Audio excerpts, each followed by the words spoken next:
Hello, dear students. So, today we shall move on to the last part of the nomenclature of hydrocarbon series. Nomenclature of hydrocarbon series. Today, I shall teach you the nomenclature of some of the complex structures of hydrocarbons. Okay, so let's start.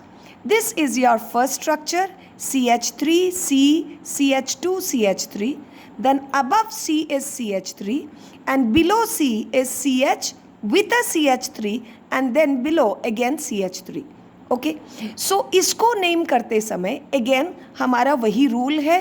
क्या करना है कि हमें सबसे पहले parent chain को ढूंढना है.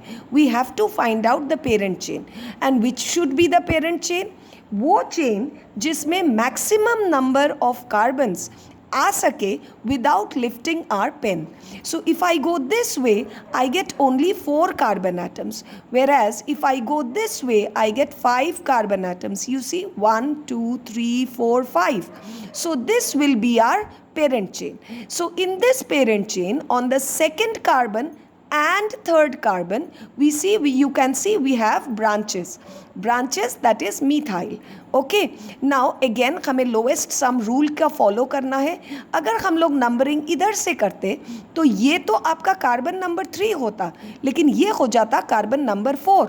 सो 3,3,4 दैट इज 3 + 3 6 + 4 10 हो जाता सम. जबकि अगर हम इधर से काउंट कर रहे तो हमारे सेकंड कार्बन में एंड थर्ड कार्बन में ब्रांच हो रहा है. Second carbon that is 2 + 3 5 + 3 8. So 10 and 8, which one should we take? 8. So our numbering should be from left to right. Understood?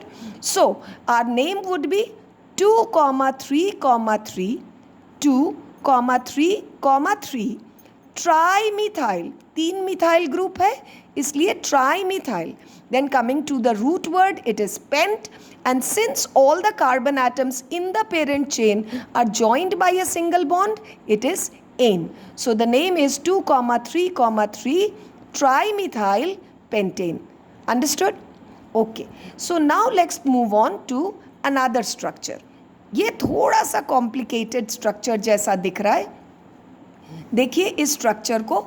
Okay CH3 CH2 CH CH CH2 CH and this is CH3. Then ये वाला CH3 के CH के नीचे आपके पास CH3, यहाँ भी CH के नीचे CH3, यहाँ के CH के नीचे थोड़ा सा कॉम्प्लिकेटेड है.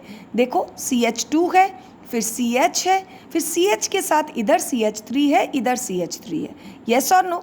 तो इनको जब हम लोग नेमिंग करते हैं तो इनको हम लोग कैसे नेमिंग करते हैं. सबसे पहले हमें पेरेंट चेन ढूंढना है. पेरेंट चेन को अगेन जो भी हाईएस्ट नंबर ऑफ कार्बन होगा चेन में, तो अगर हम लोग ऐसे देख रहे हैं तो देखिए 1 2 3 4 5 6 एंड 7. अगर हम ऐसे देख रहे हैं, ये देखो 1 2 3 4 5 6 7.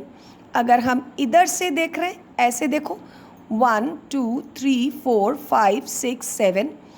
अगर हम लोग इधर से ऐसे जाते हैं 1 2 3 4 5 6 7.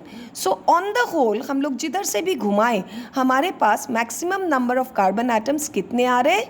7. So let's take this chain as the parent chain. Okay, since there are no double or triple bonds in the structure, all are single bondedly joined, तो हम लोग इनमें से किसी को भी चेन के फॉर्म में ले सकते हैं. So we shall take this as the parent chain.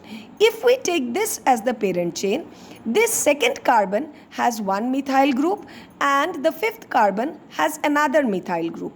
तो ये तो हो गया 2,5 dimethyl. But what about this? ये क्या होगा? अब इसमें जब आए तो हमारे फोर्थ वाले कार्बन में अगेन एक चेन जुड़ा हुआ है और उस चेन में भी एक ब्रांच दिख रहा है हमें. यस. सो इस चेन को कितने कार्बन है? 1 2 3. तो हम लोग इसको क्या बोलेंगे? प्रोपाइल. और प्रोपाइल के सेकंड वाले कार्बन में क्या है? मीथाइल. प्रोपाइल के सेकंड वाले कार्बन में क्या है? मीथाइल. तो जब हम लोग इस स्ट्रक्चर को नेम करेंगे तो हम लोग क्या बोलेंगे? 2,5 dimethyl. Then coming to carbon number 4. Then within 4 you will write 2 methyl propyl, 2 methyl propyl. जब इतना लिख लिया तो हमारे ब्रांचेस कवर हो गए। अब हमारा रूट क्या है? हेप्ट, और सिंगल बॉन्ड है ane. So this is the name 2,5 dimethyl 4, then within bracket 2 methyl propyl heptane.